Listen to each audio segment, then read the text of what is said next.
So we are discussing the 2021 One Book this evening. I am super excited to discuss the book with you because I really enjoyed the book and it has a lot in it, doesn't it? It's dense. A lot of characters, a lot of different plot twists. A lot of action. So I think we have quite a bit to discuss tonight. And this is a book we all read. Megan held it up. First of all, I just wanted to ask overall what your impressions were of the book. Did you like it? Did you not? I really enjoyed reading it, but overall, what were your impressions? I wasn't too sure at first. I wasn't sure about the characters. They felt a little wishy-washy, but they seemed to develop as it went on and really developed into a nice story. Yeah, I agree. The characters were more developed over time, definitely. Any other general impressions before we delve into the specifics? Did you like it? Did you hate it? If you guys want to participate, you can unmute yourselves. I just had everybody muted when we started. Yes, please unmute yourself and please participate with us. We'll want everyone to talk tonight. So please jump right in if you have something to say. Well, I was. Go ahead, Mary Alice. I was glad to have the opportunity to read it. And so I have some impressions. I'm going to hold those back until as we move along. So overall, what was did you like, dislike overall? Well, I liked. All right, I'll throw one thing out there. I have a question about the author's attitude toward her characters. Okay. That's something to keep in mind as we go along tonight, isn't it? The author's, how'd you word that, Mary Alice? The author's attitude toward her characters. Very good question. So we're going to keep that in mind. So first of all, I forgot to introduce myself, so I'm going to do that first. But my name is Molly Barari, and I am a South Dakota humanities scholar, and I've been leading discussions on the One Book for quite a while, several years now. And I really appreciate the opportunity to talk to different groups in the Black Hills. One reason why is that each group is completely different and usually brings up different points about each book. So I'm curious to see what Piedmont discussion is like. I've only had one other discussion so far on this book, and that was the Faith Public Library. So I only have done one other discussion. So we're gonna jump into some of the more interesting parts of the book tonight and talk about different themes. So first of all, the book is historical fiction, right? Historical fiction. And just to refresh everyone's memory, let's talk about what historical fiction actually is. So what is historical fiction? Anyone have an idea? I think she did a good job of historical fiction. She didn't just dress up something in the past. I mean, there's all kinds of genres of historical fiction, but this one, she really went with a lot of historical data. And I think her character, she tried to make a composite of some of them. And I read in the back that, some of them did exist, but she had to kind of pile them, get them in together to get three different story line to show the different things. So I think as far as historical fiction goes, this had a lot of the real history to it rather than just story. Yes, so historical fiction, Susan, you're absolutely right.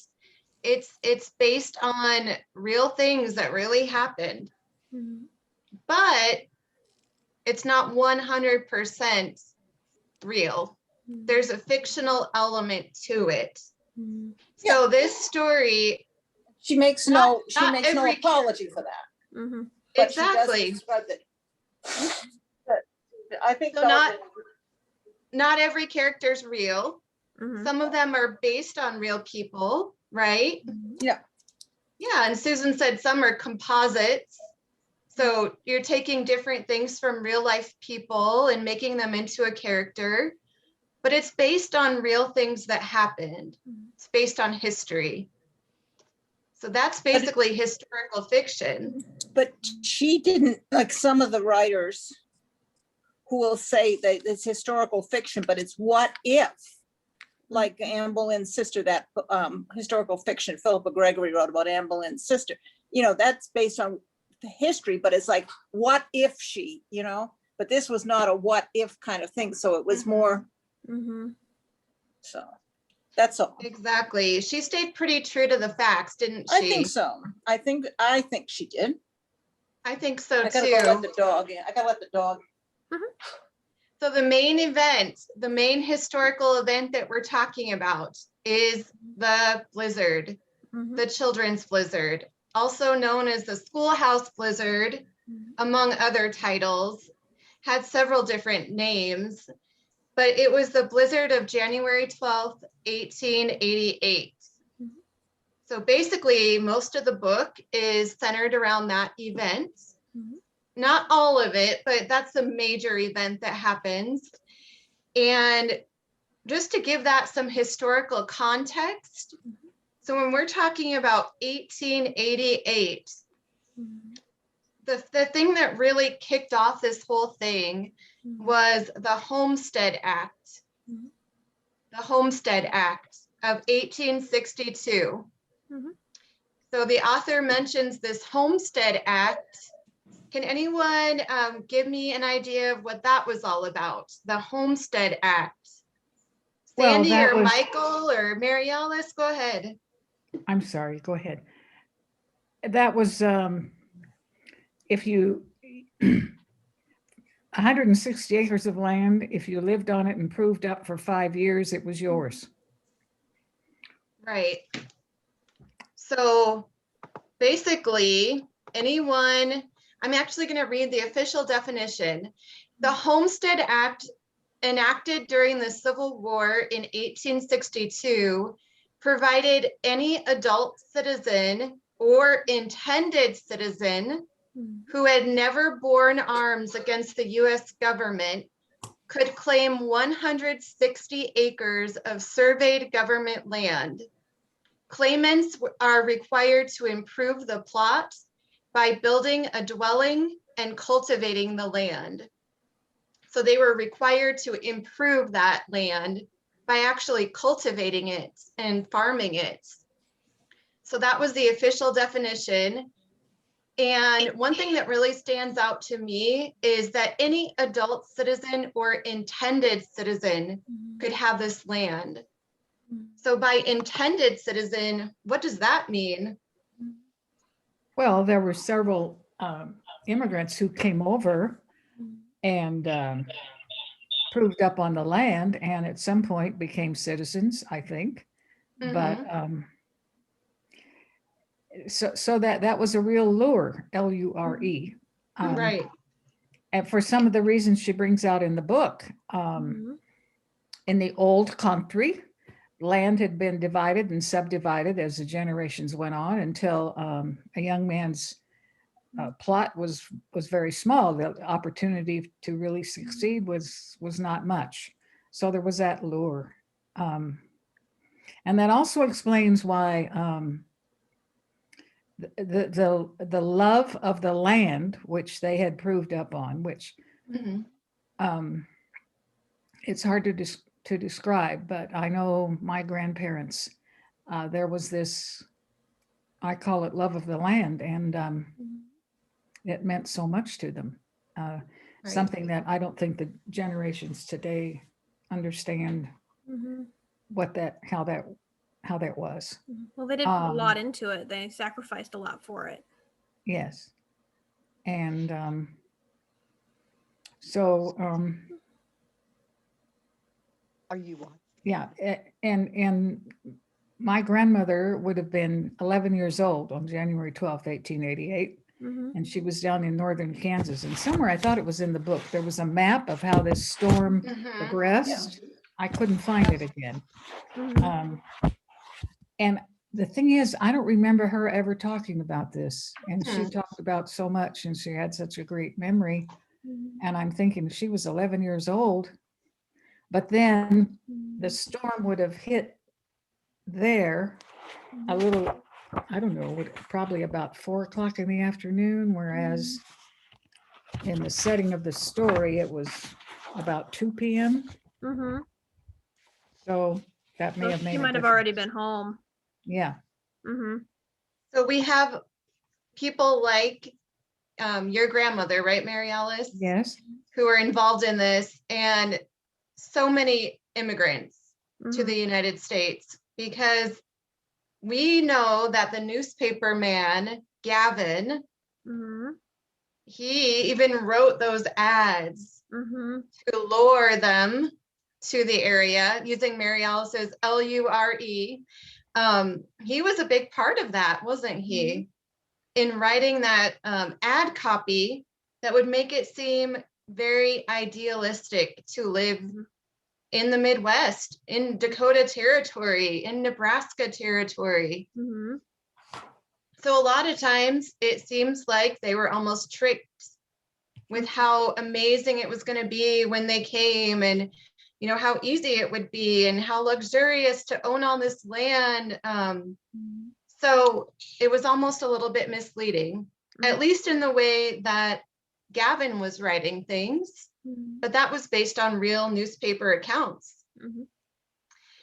So what else did we learn that was historical, that really happened in the book?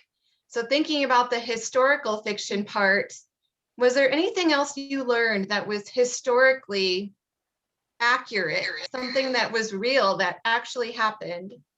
Michael, what about you? Is there something that you learned historically from the book? Well, to be honest, we haven't read the book. We are wintering in California, and we Can't through hear our him. Facebook feed. Can you hear us? A little quiet, but if you talk up, Oh. we can hear you. Yep. Okay, we didn't read the book. We are wintering in California this year, and through our Facebook feed, we saw about this. So we are nice. interested. So we are listening and learning. Good to know. We do have a Awesome. copy in the collection when you get back, so you can All right. read it. What about you, Sandy? Did you learn anything that was historically something that you hadn't known before?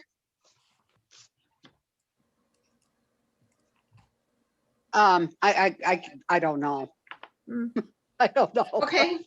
I read the nonfiction book before, but anyway. She did base this book a lot off that Yeah. David Laskin book. Yep. Yeah. So I liked how they tied it into the little ice age, because I'm a astronomy buff, and if you'll hear about that a lot, the little ice age and the Maunder minimum, and how that they've got pictures of people ice skating in June. The people painting. Yeah, that I think was, that was that was interesting. That was that long period of that cold.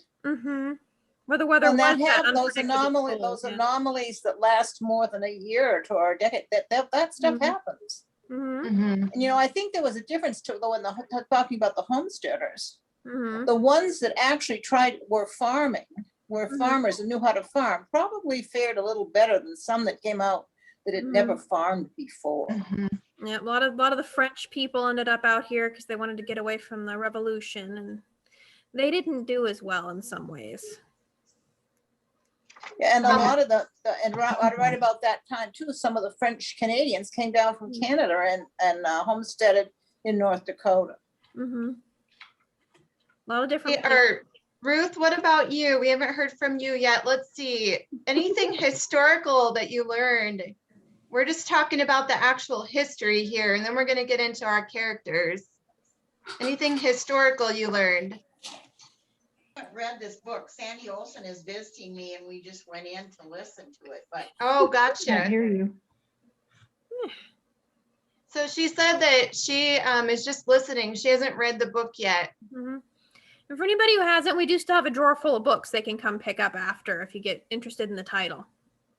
So we're basically going to make them want to read it. Okay, that's our goal tonight. It's well worth the read. It was really good. I It read was it in a couple of sittings. well written. Yeah. Yeah, once it, but One she of the packs other a lot of things- information nicely Mhm. into that length of. So let's talk now about the different characters we met and some of the different plot twists that we had.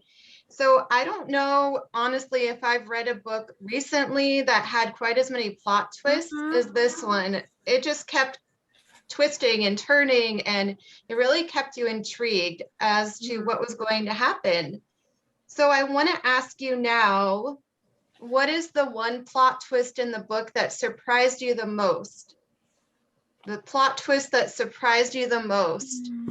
Because there are so many to choose from when you're thinking about the whole story. And let's start with you, Megan. What do you think was the plot twist that really surprised you the most? It can be with any of the characters.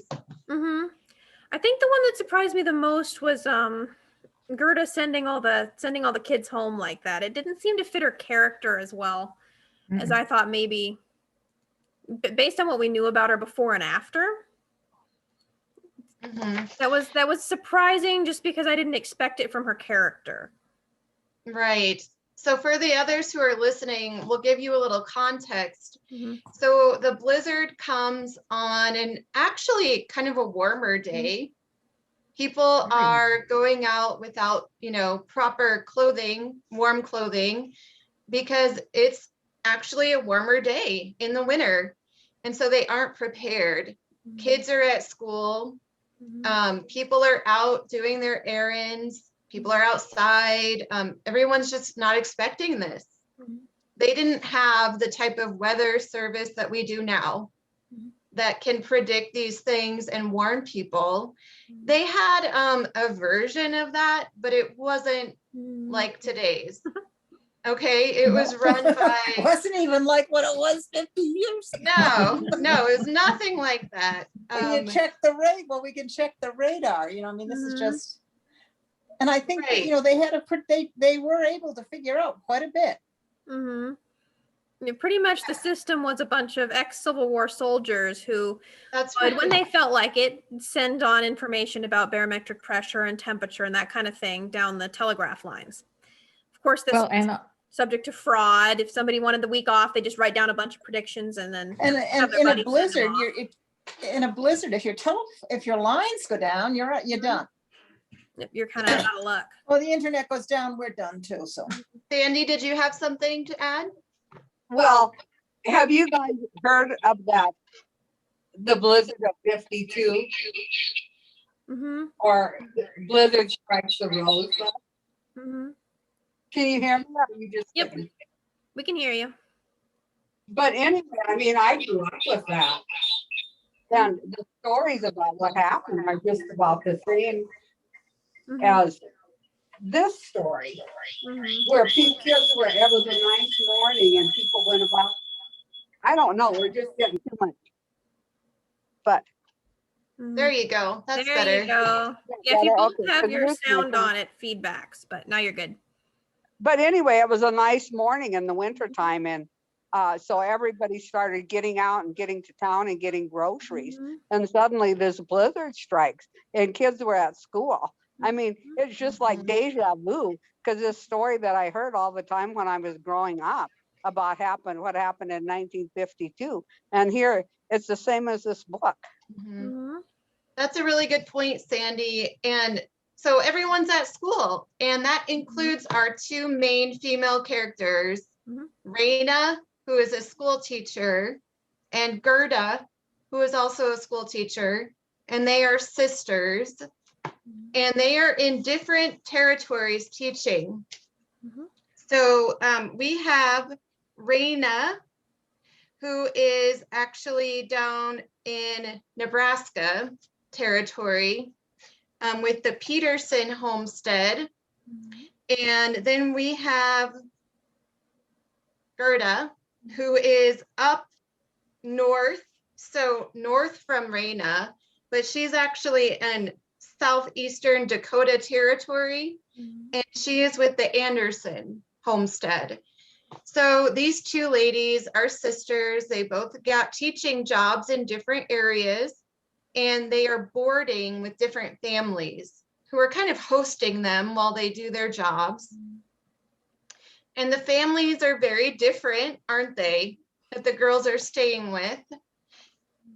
The Andersons, what are they like?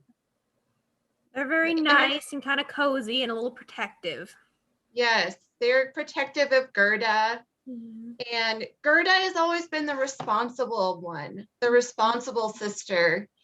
And it kind of gives the impression that she's the better teacher. She's more experienced. She's a little more sophisticated than Raina, who's a little more naive and younger. She's a little more green. She doesn't have as much experience. So Raina is staying over with the Petersons. And what are they like? Toxic would be a good word. Just a little bit. Just a little bit. He had a roving eye. He had a roving eye for Raina. Make that clear. So the family that Raina is staying with, the husband, whose name is Gunnar, he comes on to her, doesn't he? Yeah. Basically, he comes on to her. And he is married to a woman named Anna. Who's gone a wee bit crazy. Right. Anna's losing her mind just a little bit, isn't she? And they have children. So those are the two households that the girls are with. The morning of the blizzard, we have the different characters entering the book with different things going on. Gerda is excited because why? Why is Gerda excited to go to school and then get out early? Because the Andersons are going to be gone for the day. Right. They're out running errands. They're going to go shopping. And Gerda is going to go teach. And she decides to let out her class a little early. But why? She wants to hang out with her boyfriend. So her boyfriend. Basically, yeah, the boyfriend, and his name is Tiny, I believe. Yes, there's so many characters, I'm already a little mixed up, but so his name is Tiny. And what is he like? You remember what he's go like? west. Yeah, he wants to be a cowboy. And she wants to keep him there. Gerda wants to keep him there. She wants to play house, doesn't she? The reason why she wants to leave school early is so that she can really invite her boyfriend over and convince him that he needs to stay with her and get married and have a family life and not go west and be a cowboy. Right? So that's her whole plan, and she's excited to actually get some time with him. But then when the blizzard starts coming through, what does she do? Sends the kids home instead of trying to figure out how to keep them safe. Exactly. So instead of taking a little extra time and making sure they come inside, she just says, oh, run on, get home. And so basically there's a classroom full of children out there heading home. So that's Gerda. And then what does she do? She gets into the carriage with Tiny, and they head off into the middle of a really bad blizzard. Right. So that's our Gerda character. Raina, what is her story going into the blizzard?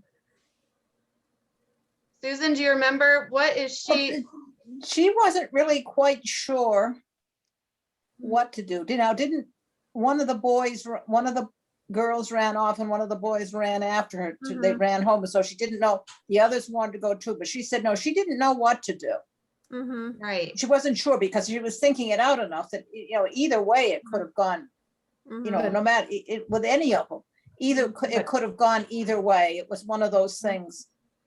It But was hard to know Yeah. what to do. Tor was there. He was Mhm. one of the boys, the older boys, and he more or less Mhm. took over and Mhm. started. Yeah. Weren't they the ones that started tearing down the desks to burn for wood? Yeah, the keeper and all won't, those yeah. things that- Yep, that So he, basically, Raina decided to keep the kids in the classroom for a while because she thought, you know, they're probably safer here. But it was a hard decision, wasn't it, Susan? Well, it was gonna be tough, no matter what you did, because then she knew the school was gonna get cold, the children didn't have warm. It was gonna be, I think, I got the impression that she realized it was gonna be pretty rough either way. Mhm. Exactly. There was no easy decision There was no way, you know, there just wasn't. for either of the girls. Mhm. However, No, Raina's you know, yeah, Raina's coming into the day with a much different mindset Mhm. because what had just happened at the Peterson house? Mhm. There was a Um, knife involved. isn't that when Gunnar made his move on her? Yes. Mhm. So it Yeah, had why- just happened, I think, like it very recently. And that was on her mind. I mean, she was kind of preoccupied with what And was doesn't going she on think at that he's- home. That he's gonna come and rescue her or rescue them? That's what She she thinks at thought. one point that Gunnar is going to come rescue her and the kids. Right. She's counting on him. He's going to be riding up to rescue them Mhm. because he wants her, right? Mhm. She thinks he wants her. Mhm. I He's willing to gather leave that his wife for her. the school with Raina, the schoolhouse was not that far from the community. I when I was quite amazed how, yeah. Mhm. Well, in that kind of blizzard, you can freeze to death get right next lost. to your own barn. You don't know where you are. No, So Raina makes the decision to keep the kids in the classroom for a while. They burn some of the desks for wood or for fire to keep them warm. But then it's not going to work, is it? Mm-mm.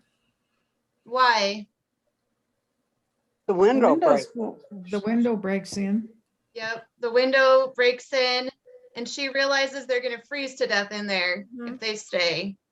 So that's when she enlists the help of Tor, the older boy, who Raina actually really respects Tor, doesn't she? She says there's something different about him. He's smarter. He Mhm. isn't like the other boys. He's a little older, a little wiser, a little smarter. Mhm. And she thinks he might have some potential in his future. So she kind of enlists his help Mhm. to get the kids together to leave, to try to get out of there and to get back to, sounds like, to their community, so somewhere warm where they can stay. Mhm. So But- here they go. They're heading out into the blizzard. But before that, didn't Annette and Frederick take off? Mhm. yeah, Yeah, let's talk about them so that our other listeners here know who they are. So there's a few other characters. Annette is one of them, and she's one of the main characters in the book. So Annette she's at the Peterson house as well. Mhm. She lives there too, and she's a younger girl, and she is a hired girl, meaning that she helps out around the house, basically. Mhm. Gunnar is able to bring her to the house to have her help do work so that Anna is relieved or gets a little relief. And she is falling asleep that day at school, isn't she? Mhm. And she is also thinking about what she witnessed at home the last night. Because she happened to see some of the exchange between Raina and Gunnar and Anna, didn't she? So anyway, Annette is there and she has a little friend named Frederick, who's also in the class. And he's And Tor's brother, Mhm. yes, younger Thor's brother. brother. So then when the kids are leaving, what do Annette and Frederick do, Mary Alice? Well, they leave, and I can't remember if it's Annette or Frederick that takes off first, and they leave. Mhm. And Annette takes off because she was told she couldn't go to school anymore if she came right, home late. right, and she worried about, she had the slate or something Mhm. that Anna had given her, and the lunch bucket or something that she was supposed to take care of, and she was, you know, Mhm. she was so she had to get home with that, or Right. she was going to be in big trouble with Anna. Mhm. Right. So basically, Annette is taking off because Anna and Annette are not friends, are they? Oh, heavens no. Anna does not treat Annette very well. She's constantly criticizing her and telling her, you need to get home. You can't lose your lunch pail. You can't lose your slate. So Annette is running. And then Frederick takes off after her. So those two are gone. The rest of them form a little, sounds like they kind of tie themselves together Mhm. so that no one gets lost from the group. And that's how they head out into the blizzard. So that's kind of the scenario we have. And back to Megan's point, you were surprised that Raina just sort of let the Was it Gerda? children Yeah. go. Or Gerda, yes, that Mhm. she let the children go without any more thought. Well, she thought about it a little bit, but I think the major problem for a lot of them were they didn't live here before. America's the weather on this continent tends to be a lot more variable than the weather in Europe by a lot. So it's something where a lot of these tragedies occurred because they thought the weather here was just like the weather where they came from, where they It could kind of wouldn't, predict yeah, it it was wouldn't gonna have change that from the- much that fast, yeah. Mhm. Right. The author mentions that they knew the weather was volatile, Mhm. but they didn't know it was this volatile. Mhm. This was above and beyond anything they'd ever experienced before, Mhm. wasn't it? It was, Yeah. it was an event. It was the event of the Mhm. entire year. So everyone's out in the blizzard. Any other plot twists that happened after that that surprised you? What about you, Mary Alice? What was the plot twist that Well, surprised you the most? I'm not sure, but I'm just thinking of, now I'm getting back to Gerda and Tiny Tim. Mhm. At one point, didn't Tiny Tim, they're out there and Tiny Tim takes off? Mhm. And- Yeah, he just And leaves. they did have two children with them, did they not? Mhm. And he The runs two after his girls. horse. Children were with them, Mhm. and Tiny Tim takes off. Mhm. And at that point, you don't really know what his motivation was. I think his horse ran away. He was running after his horse because he Yeah, wanted to take it to go west and be a cowboy. yeah, but so doesn't Gerda at first think that he's going to come back for them, Mhm. but he doesn't. Yes. Mhm. And then So Gerda hides. those two little girls that were with them do not survive, Mhm. right? Right. Well, it sounds like they all crawl into like a hay thing. Stack. Mhm. Mm-hmm. Is that right? Like they Mhm. crawl into it to hide. Mhm. That was To quite a get bit after warm. Tiny left, though. Right. Mhm. And that's where she falls asleep. Mhm. And she thinks the girls are sleeping too, but when she wakes up, she still thinks they're sleeping. Mhm. And then she crawls out of there and Mhm. realizes that she's closer than she thought Mhm. to a home. And doesn't she start crying out? Mhm. And then I think she gets help. And when they go back for the young girls, they're gone. So the book is full of that Mhm. scenarios where people don't make it. Mhm. Mhm. Well, it wouldn't have been really historical fiction if everybody'd made it. It Right. would be like writing a book about the Titanic and everybody lives. Mm-hmm. You kind of have to accept that as a historical record, this did take some lives.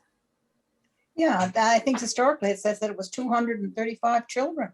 At least, yeah. Right. At Yeah, least, they're not yeah, sure at how many. least. Mhm. And we it didn't say how, and of course there were adults also. Mhm. Yes. So why wasn't the count accurate, Susan? Why are you saying Well, at least? it was hard to get Mhm. an accurate count without, and the people were far flung and. Right. Not to mention the people who were on the reservations that they probably didn't count, right? I mean, how could they possibly have counted everyone? Mhm. So, what happened to Annette and Frederick when they ran off? Well, you find out later that, see, Frederick was the only friend that Annette ever had. Mhm. And Yep. I don't think you're ever really sure exactly what happened, but apparently he saved her Mhm. by taking his clothes, whatever he had, Mhm. and putting them around Annette. Mhm. So Right. he didn't make it, but she did. Mm-hmm. And so that meant that the family, Tor's family, let's see, where are we here? um, they had to accept, and Tor did too, that that his name was Frederick, the younger brother that passed away. So that whole thing, I mean, it's really Mhm. Yeah, that was a bit of a tearjerker there, Involved. especially when Yeah. Dad died too, and kind of left Yeah. them a lot of Yeah. grief in that household. Right, because Raina and Tor end up making it to Mhm. Tor's house Mhm. with the children that they had brought from That's the right. school. Mhm. And then at that point, they ask, where is Frederick? Mhm. Right. And then Tor is very upset with Raina Mhm. because Raina did not let him go out and run after Frederick and get him. So the dad decides to go out and look for his son, doesn't he? Yeah, that was Peter, right? I think so. Yeah, it was. Okay. Yeah. Mhm. Yep. So anyway, he does not make it either. Mhm. Now, who finds Annette? Do you remember who finds Annette? Anna. Anna. So her nemesis, Anna, Mhm. finds Annette and realizes that she's down there Mhm. covered in snow. She sees something sticking out of the snow that catches her eye. Mhm. Do you remember what that is? The lunch bucket. Yep. Mm-hmm. The one he Exactly. berated her for so much. Exactly. Mhm.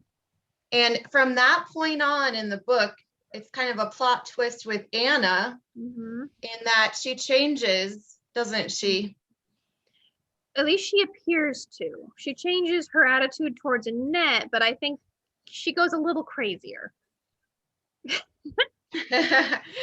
Right. So she changes her attitude toward Annette, though, Mhm. drastically, doesn't she? Mhm. Mhm. Because she feels guilty. She feels very guilty Mhm. and decides then and there that she's going to take care of her Mhm. and make sure that she's okay. And part of the reason she feels guilty is why? Why does she feel guilty? Because of the way she's treated her in the past. Yep.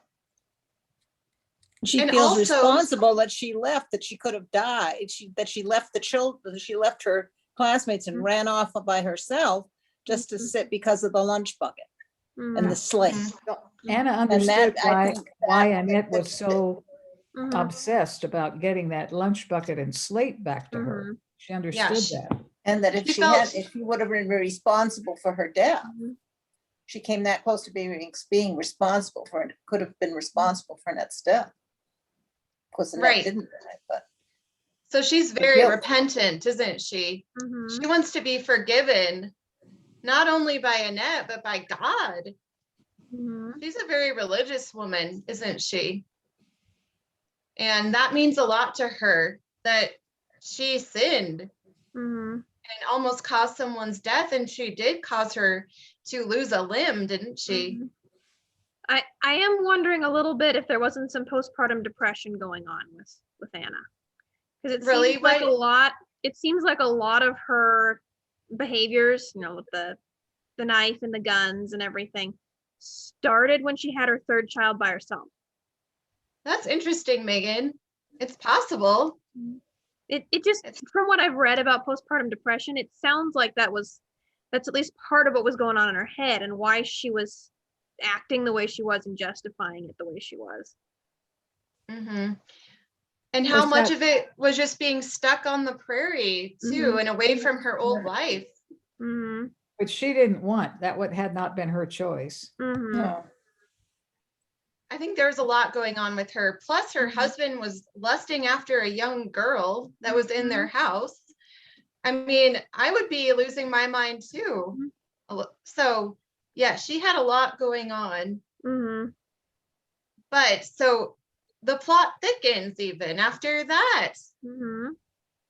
Who else do we meet? What other characters do we meet after the blizzard? We've kind of met Oh. Thunder before, but he comes into the play quite a bit more. Mm-hmm. Right. So I'm talking about Gavin, at sorry. the Peterson Gavin? house. Mm-hmm. Who else do we meet later on who comes to visit them? Well, I think, Gerda's parents show up. Yeah, And they're the ones that had, father, it was just so, they were horrified that she had brought such disgrace. They had no compassion for what she had gone through.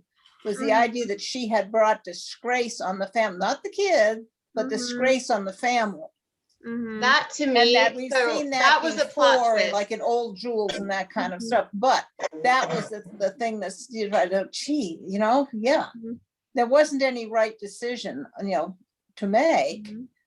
Nice day, let them out, go home. The kids know where they want to go home, and let them go quick, early, because if she'd waited longer, it would have been the longer she waited to let them go, the less likely they would get home. So if they were going to go, they had to go quick. but what was her motivation? Her motivation. But her motivation was that, but was Tiny Tim.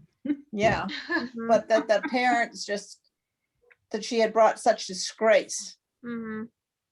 Right. So we see Gerda with her parents eventually, and Gerda is recovering because Gerda also lost a limb, and she is recovering still, and her parents are there, and they are very upset with her. Well, especially her father. Her father's very upset with her, and because she brought such shame upon them. And the community has basically banished her just for what happened with the children. All of them died that she had let out of the schoolhouse early, and she let them out, and what happened? None of them survived. So everyone blamed her. Everyone blamed Gerda. Like Susan said, Susan, do you think that was fair? I don't know. I guess that there wasn't any right answer. They could have frozen to death if they'd stayed, Well, looks like What do you Sandy think, had a- Sandy? Go I don't ahead, know. Sandy. We're like forgetting these teachers were what, 17, 18 years old? Wasn't the one Exactly. 16? Mhm. I mean, as adults, a 30-year-old, a 50-year-old wouldn't know for sure what to do in a situation like this because it's unpredictable. Mhm. This was like two roads diverged in a yellow wood.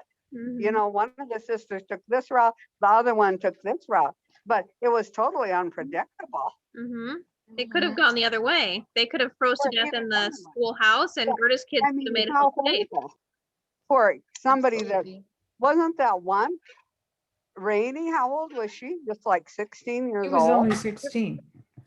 That wasn't know. entirely unrealistic. That teachers back Mhm. then were often very, very young. Yeah, because they could be And scared and they weren't married yet. the older male students were bigger than they were, and Mhm.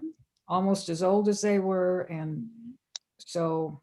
Oh, that's I where- believe the teachers were that age, but Mhm. I don't believe that it's fair to hold a 16-year-old responsible for Mhm. something like this. or an 18-year-old responsible, or anybody actually. Especially out here on the Pretty plains where things can unpredictable. change. You know, Yeah, and Sandy, I think in the book, Raina even tells her sister Gerda that the roles could have been reversed easily. She says something like that to her sister, but yeah. It Gerda could've says, been the exact opposite. All the kids that she let go home could have made it home safely before the real blizzard, before the full force of the blizzard. there's an element of luck there, isn't there? Mm-hmm. One of them got lucky that she made the right decisions and it all worked out. Like you said, Susan, easily could have worked the other way. So that was tragic, though, what happened to Gerda, because it really influenced the rest of her life, didn't it? What became of her? She went to teach on like an Indian reservation Yep. in what was it, Montana or Yeah, we saw some of the Okay. terrible things that happened up there. Right. And then she eventually just becomes more and more reclusive, doesn't she? Yeah. And at the end, by the end of the book, well, let's backtrack. She writes her sister Raina letters to connect with her, to kind of tell her whereabouts. And by the end, it's getting more and more crazy, for lack of better terms. I mean, by the end of the book,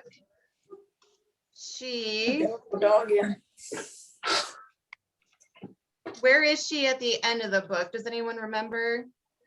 She's in a mountain somewhere sending gifts down to the school children. She writes one last letter with the names of all the kids that had died because of her decision. And those were the names that she kept repeating, you know, when she was recovering. She repeated them throughout, didn't she? So, Megan, do you think that means that Gerda had kind of lost her mind? What do you think that lost her means? mind, but I think she never really got over the trauma. There was always a part of her that honestly believed that those kids would have grown up and had healthy, happy lives if she'd made a different decision. Right. And she, in one of the letters, she included a newspaper clipping about herself, right? That someone had written about someone in the mountains who was sending gifts to the school children. Yeah, that was very interesting. What became of Gerda? And how different it would have been if Gerda's parents would have said to her, hey, this wasn't your fault. And got her some help. Yeah. It could have changed her whole life. What became of Raina? She's Let's talk about Raina. School at Lincoln. She's going to pursue her education. Pursued her education. It never said if she ever got married. No, I know she was thinking maybe Tor would be the one for a while, but he ended up marrying Annette. They had that connection because of Frederick, who died for her. Yeah. And when they met again in the dress shop, it was like an instant connection, wasn't it? It was that chemistry that that Raina and Tor just didn't have, I guess. Because it was almost like magic, like they just knew. Raina kind of hoped that they would, but they didn't. Right. Yeah, she kind of took a step back to let Annette have the life she needed. Exactly. Susan, that is the sweetest dog. Okay, let's talk about Annette. So what became of Annette? Well, she lost her arm. Yes. And she met Gavin, the newspaper man, didn't she? He came she came to visit the house, the Peterson house, because he was collecting stories about the blizzard, wasn't he? Yeah. Something happier than the stuff he'd been finding. Right, because he just kept publishing stories about death after death after, you know, after death. Yeah.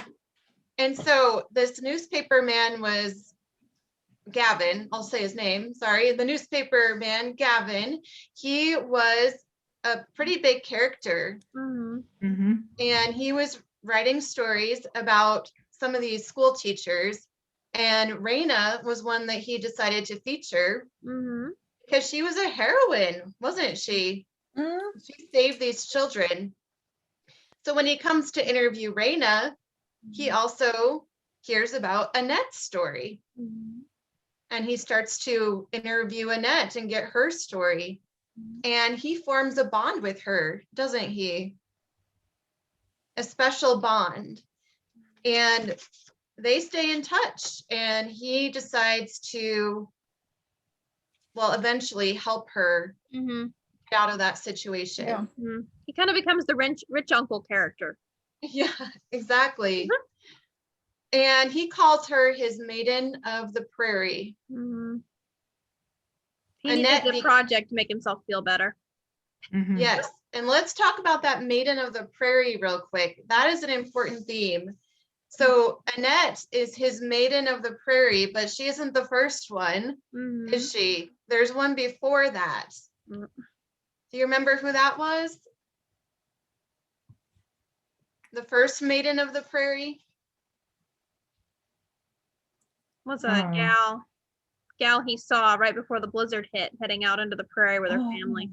Yep, exactly. And she was young Mm-hmm. and she looked innocent and she was with her family. Mm-hmm. And Gavin just happened to spot her. He didn't know her. right. But what was special about her was her neck, Mm-hmm.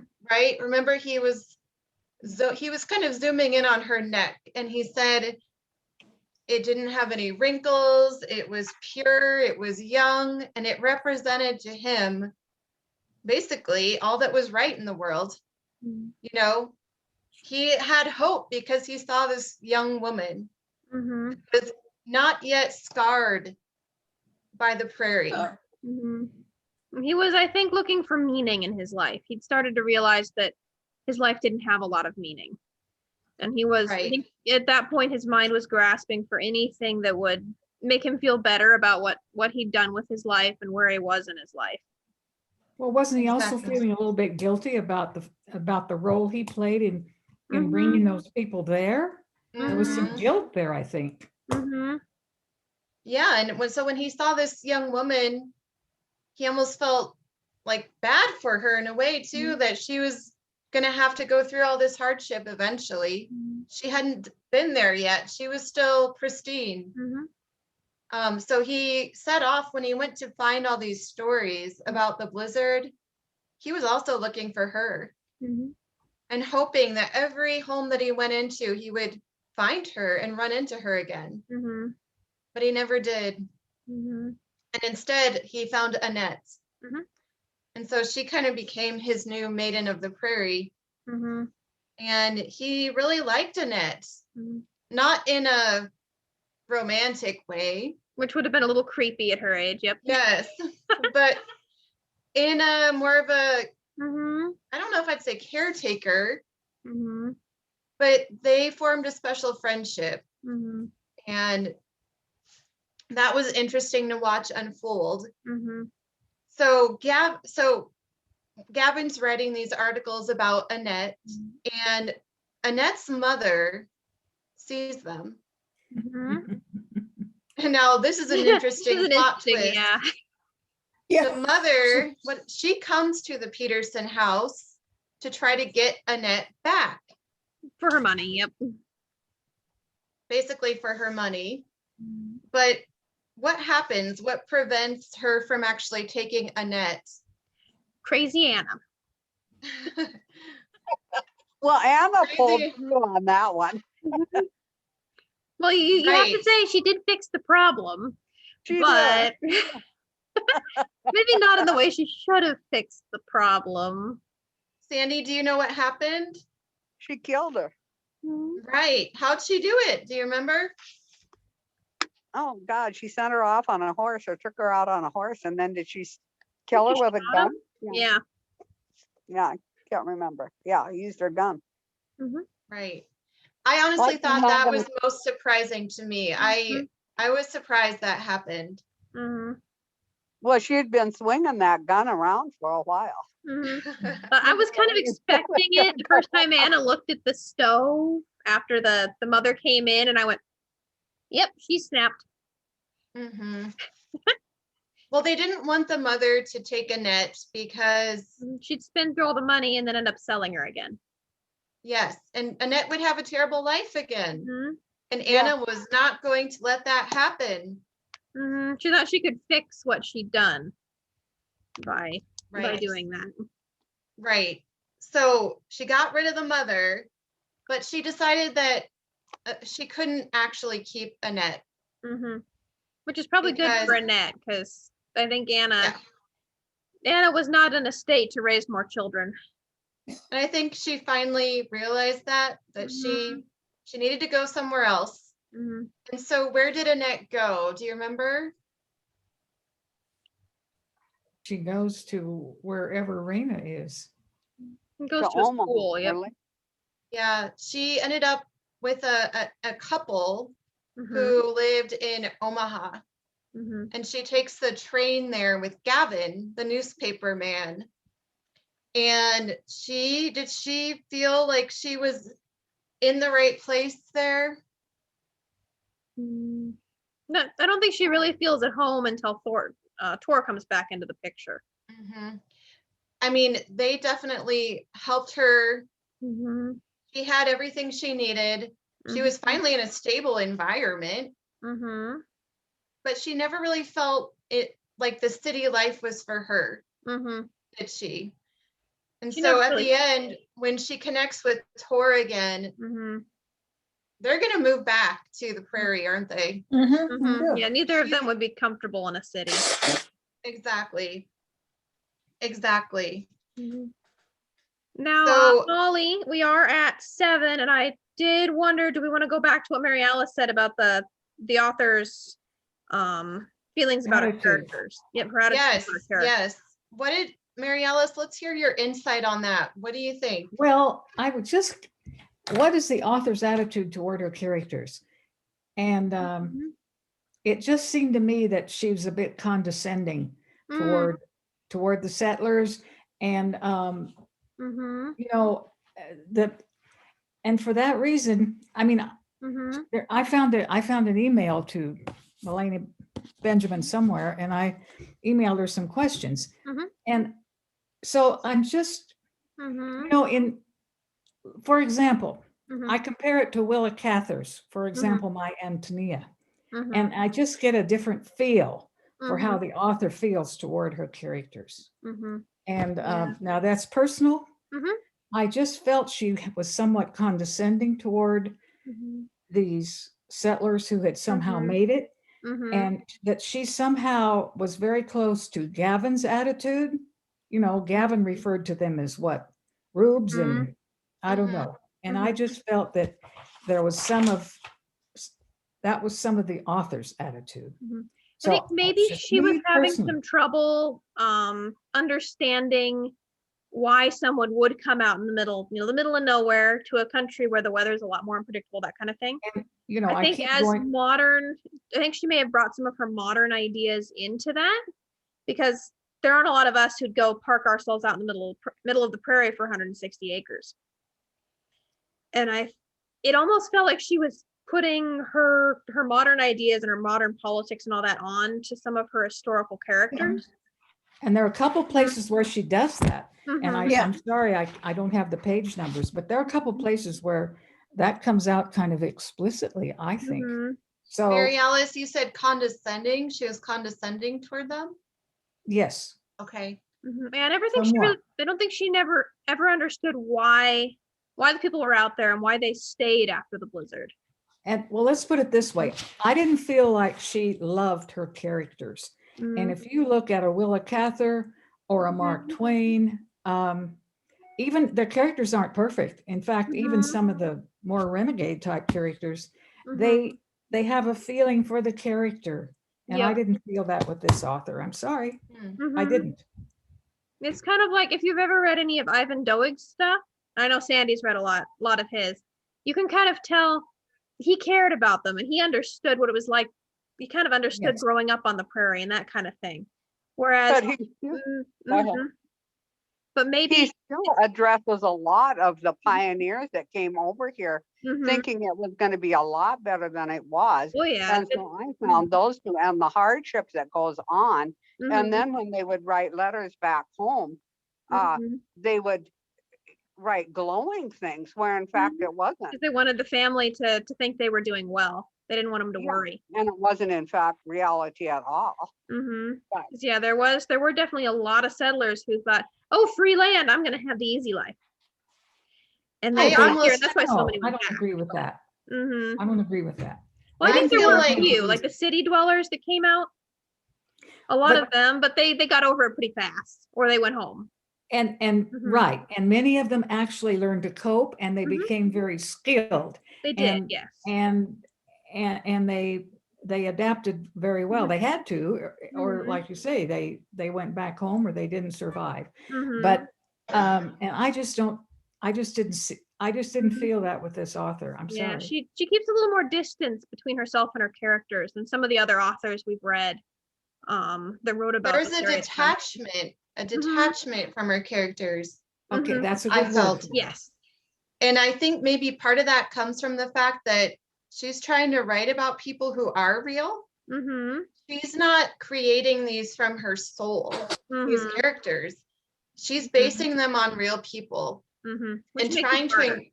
to incorporate certain elements and maybe trying to combine certain characters. And I think Mhm. Mary Alice, My Antonia, I mean, that's based on, pioneers too, Mhm. but the characters are Willa Cather's own characters They're her own from her, creation. Yep. right, her own creation. So I think it's almost like you have your own child Mhm. when you write a book from scratch like that. Mhm. Melanie Benjamin, though, I think she's trying to make sure she gets certain details in. Mhm. I mean, and then the story she creates is almost, at times, I kind of thought it was a little unrealistic at times, Mhm. or a little bit like a romance novel. Like I was a little at first, like this is reading like a romance novel. It's almost Mhm. like too much, too Mhm. much. And so I don't know. It Mhm. kind of went all over the place to me. Yeah, I think her characters did develop eventually, but she definitely kept that detachment to them. I did. Mhm. It was interesting to me how she did very much try to make it into a thriller. She wanted to Right. keep you on the edge of your seat, keep you guessing. I think that might have been that fast pace she was looking for, might have been part of why her characters feel slightly more detached than some of the other Mhm. authors who write about that period. And also there were so many Mhm. characters too. Oh yeah, she has. The more characters you have, the harder it is. Right. So that's a really good point, Mary Alice. Mhm. Well, There is a certain vibe. I don't think I expressed it very well, but No, I tried to write it up, and this isn't Mhm. coming out right, but I had. Mhm. So I want to ask you ladies about one more thing before we sign off real quick. I haven't asked the other group this, but do you think that race was a factor in the novel? Or how was race a factor? I know she mentioned it quite a bit with she had the one African American character, and she mentioned some of the things he'd gone through because he was African American, and the way Mhm. the people who came into his bar would call him nicknames. They always wanted him to be reading something so he could prove he was getting more white, that kind of thing. And then they Mhm. did have that little piece in the end about some of the schools for the Native American children that ended so tragically in so many cases. Right. So we had the bar owner's name was Ollie Tennant, Mhm. and they called him Lieutenant. Mhm. And he basically had a bar in Omaha, and everyone went there. Mhm. It was the place to be. It was a place to hang out. But there is a vivid scene with him getting his kids out of their school when the blizzard strikes. Mhm. And he goes to pick up his children, and what happens there with the teacher? She tries to run out in the storm rather than be alone with him. Right. She's And so scared. right. And he realizes he doesn't want his children Mhm. in that environment, in that learning environment. You can't learn So- if someone's scared of you. It just Right. doesn't work. Right. That fear. He fear decides to plus pull fear them can go out. many places. So I think there was an element of race. Mhm. And it was trying to say there were still issues. Mhm. This was happening during, the Civil War had been over, Mhm. but not that long. Mhm. And cities were still trying to figure out Mhm. how they were going to address race. Mhm. Did you have something to add, Mary Alice? Well, okay, I need to shut up. That was kind of like a subplot, I felt. Mhm. And She it kinda was Well, stuck like, she had to it get in that in maybe there. she put that in there to bring in to, some review I read of this book Mhm. talks about how authors sometimes want to bring in contemporary Mhm. issues into the Mhm. historical fiction. And I thought maybe that's kind of, Mhm. it was, to me, it was a subplot. Mhm. And It wasn't focused on except in certain areas. Mhm. And then they Yeah. kind of forgot about it until the next time. they well, she wanted to connects it with focus on it. Gavin because Gavin Mhm. had, gone into that bar and then. Yeah, when but it's like Ollie- she had to get all this in there, this stuff, and Mhm. Well, And then, I was like kind you of said, disappointed we Megan, didn't get more from Oli. I know it ends Mhm. there basically. And then the next thing we hear about him, he's doing fine and he's moved his bar and we hear nothing else about it. Which I found interesting. I would have liked a couple more chapters on him, I think. And like you said, Megan, they do mention some of the abuse of the Native American children Mhm. at those schools. And I do think you're right, Mary Alice, there were some subplots there Mhm. or, sub themes there that were supposed to come out of the book. Mhm. And it kind of parallels what was happening in cities with what was happening out in the Mhm. Dakota territories Mhm. and in the developing areas. Mhm. So let's kind of wrap this discussion up now, ladies. Anything else that you wanted to focus on or talk about before we sign off for the night? I did want to say hi to Beverly. She did join us towards the end there. Hi, good. Bev. Oh, you're muted there, Bev. Where is she? I don't see her. The picture's up. Here we go. Maybe try now, Beverly. I unmuted. Can you hear There me? you are. There you Beverly. are. Hear you. I'm we're glad sorry to I'm see so late, you. but I get to see you at the end. At least you I got was some of shocked it. when I looked at the cloud with the clock. It was amazing. I couldn't Mhm. believe I missed it. I've had to start setting my alarm for this because I get focused on other things and yep. So overall, was it a good choice for the one book? If you had to make the recommendation to the Humanities Council, would you say it was a good choice for the one book? I think it was a decent choice. Yes. Yeah. Yeah, but throwing everything in there, so many subplots, it's like when she had to get that in, it almost becomes stereotypical, and you don't get the expert that there were, they didn't speak the language and that this, but they weren't dumb, and a lot of these things that there was some of that and there wasn't some of that, and I'm sure there were, all Blacks were not shunned, Mm. It depends on where they And- were and yeah. and some weren't, and Mm-hmm. and we can Yeah. learn, we change as things go on. Mm-hmm. Some will, some won't, but we've come a long way since then. Always have more to go, Mhm. always. And I did like the subject. I know it's very Yeah. it's a that subject that part- everybody in the area is interested in, which is good. Now, is I she going to would have be at named one- the book differently. Because we've had a lot of patrons come in and say, oh, I don't need to read that book. I already read it. But they're talking about the nonfiction one with the same title. Oh, Yep. So we've had some mix-ups with that. okay. But Is she going to be at the book festival this year? Yes, Mhm. she will. Yep. And that will be in October in Deadwood. yep. So Mary Alice, if you have any more questions about by Deadwood, you can ask them. I'll remember Yeah. that. Okay. Overall, I think it was an enjoyable read. Yeah. I agree with Megan. The characters got better over Mhm. time. But like I said, it read like a romance novel at first to me. Yeah, And the there first was a quarter of the lot book of, annoyed me a little, and then it Yeah, started getting going, yeah. and the characters started to develop, and Raina really bugged me the first few chapters because it seems like all she thought about was this married guy, and I'm going, Is this all we're Exactly. getting? Exactly. Mm-hmm. I was the same way. Mm-hmm. But I mean, it takes, I'm just telling you, it's not easy to write, is it, Mary Mhm. Alice? No. Mm-hmm. And she does weave together a very complex plot. I mean, with all these different characters having all these Yeah. different things going on. Yeah. And she In her does 350 pages. Yeah. she conveys the overall message about what happened during the Mhm. blizzard, which is most important. Mm-hmm. It gives us that piece of history. Mm-hmm. And I think it'll be a while before any of us goes anywhere without our coats. You're right. Yeah, I mean, I don't think, I did read a review somewhere. They asked if, should they have been more prepared for something like that? Nothing like Well, I that has don't happened know. I before. mean, we're not prepared for everything that Mhm. come our way. We do the best we can. Mm-hmm. Hindsight is 2020. It always is. Mm-hmm. Yep. Totally.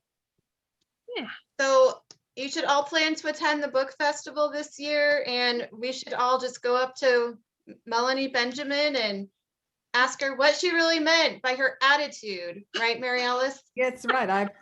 No. I, I asked her how much, if she, Mm-hmm. how much time she actually spent Mhm. in those two areas, or how much time she spent there, Mm-hmm. and which families did she Mhm. interview who had ancestors who Mm-hmm. were in the blizzard, and Yeah. and I'll see if I get any. I haven't had any responses yet. I'll see. The email Well, went I through. think There you reading go. this book, see, I didn't grow up out in this area, but by Mhm. knowing, having been to Omaha and Lincoln and, being in South Dakota and seeing the prairie, and I've been down to Yankton, you get an idea. It really, Mm-hmm. So I think that gives me a lot more perspective than if I just read I'd be interested to see what people who have never lived on the plains. So Mm-hmm. So before we sign off, I just want to ask Beverly, since she joined, Beverly, your overall impression of the book, what did you learn the most after reading it? Well, of course, I related to the homesteading and living on the Mhm. prairie and the little one-room school. When I wrote a little book for my grandson about my life as a rural fourth grader, I included a little chapter called The Blizzard. When we had to leave school in a hurry and hurry home and survive, and what we did. I wanted him to know about that as a little city kid in Kansas City. I wanted him to know that was something we had to do as little kids. I read the book quickly. I couldn't believe how. At first, I was terribly confused by all the characters bludging together, and then I just I couldn't stop. Yeah. I mean, even I read the book a couple months ago, Beverly, and now the names are kind of getting a little jumbled to me. There are a lot of characters. They really are. The sister, she was awfully hard on that sister who went away to the West and never returned. That was interesting to me, that she had her end that way and never touched her family again. I don't think she would have been that rejected, but maybe she would have. I don't know. Yeah, she never really gave her any kind of redemption arc. She any sure didn't. chance to redeem themselves. Gavin kind of got his chance with Annette, but Gerda never got the chance to redeem herself. That's really true. She had a tragic story. And not only that, but she was, she almost died in the blizzard. She lost a limb. I mean, she had a tough time. The rest of her life was never the same. And I think it just shows how seriously it impacted so many people. The people who didn't die, even the people who remained, they had tough lives after that. A lot of them had tough lives, but they prevailed, didn't they? They kept going. Most of them just kept going and did the best they could. Like you said, Mary Alice, they had a love for that land. They wanted to keep going, keep trying. They wanted to keep trying to make a good life for themselves. Because of that land, right? That Homestead Act, they had that land and they were not going to mess it up. Yep, it was that dream. Right. It was really the American dream. Mm-hmm. Well, they didn't want to admit to being conned. That's part of it too. But they said a lot of them did leave and a lot of them went back Mm-hmm. because they couldn't do it. They couldn't, yeah. The people who Yeah, stayed they got did. hard in a hurry. And the I rest, was wondering about those homesteaders who gave up and went back. hmm Did they really go back to their homelands, or did they go back east a little further and try again some other place? I'm so curious about that. I think it depended on the family. Some of them I think went all the way back home. A lot of them probably ended up on the East Coast, in I the would like to know cities. some of the statistics about that. Yeah, that'd be an interesting study to do. Mm. But the other part, I mean, when they talked about the railroads and the people that were behind this con, I mean, Mhm. the big businesses and stuff, aren't they always behind the con? Mm, Aren't they currently behind the con? yeah, there's always people willing to sell the idea that things can be easy. Well, But there's if a it lot of sounds too snake good to oil. be true, it probably is kind of a situation. But there were people who stuck it out and gave a better life to their children. It depended on luck, on what community you settled in, on what the weather was the year you got out there. Yeah. Mhm. And it kept going. I mean, Mhm. Tor made the decision to stay and try to work the family farm, not to go to college. Mhm. So it became generational. And after a while, that's just what you did. Mhm. Well, at that point, that's where you grew up, and you never quite is at home anywhere than more than the place you grew up. Exactly. And if a lot of them wouldn't have done that, we Mhm. wouldn't be here. Yep. So Here we sit. it's fascinating, isn't it? The whole story. Mhm. All right, well, ladies, we're gonna sign off because that's a lot for one night. Mhm. But I have a feeling I'm going to reread this book at least Mhm. one more time before the book festival because I Mhm. want it fresh in my mind. And Mhm. there's a lot of detail in here. It's dense. Yeah, well, it's wonderful Anyone else seeing planning to everyone. reread it? I think it'll depend on how much I remember later. Yeah, I might try one of her other books. Yeah, Yeah. well, we've had a lot of people checking out her other books lately, trying them Yeah. out. Good. Yeah, Aviator's Wife is the one we read, right? I think As so. a book We've club? had some people Yeah. looking for it, and they mentioned something about it Yeah. being done at the book club. We sure did. I Was love it? that book. Did we The do that at Aviator's book? Wife. I don't know if that was, because I was not in book club for a while. I Yeah, don't know it if I was. did that one or not. I liked that. I think I thought that a lot when I hear about the Lindberghs. But yeah, we've got several of her books, and then the system's got several more we've been interlibrary loaning in for people. Okay, That's Definitely great. generated some interest. good. Yeah. Always All good to right. see Well, people thanks reading. for the fabulous talk, ladies. Thank Thank you for you. all the Thanks so participation. much, Molly. Yeah. Thank you, Molly. Yeah. Thank you. We'll see you next time. Thank See you, you next everyone. time. Mm-hmm. Bye, everyone.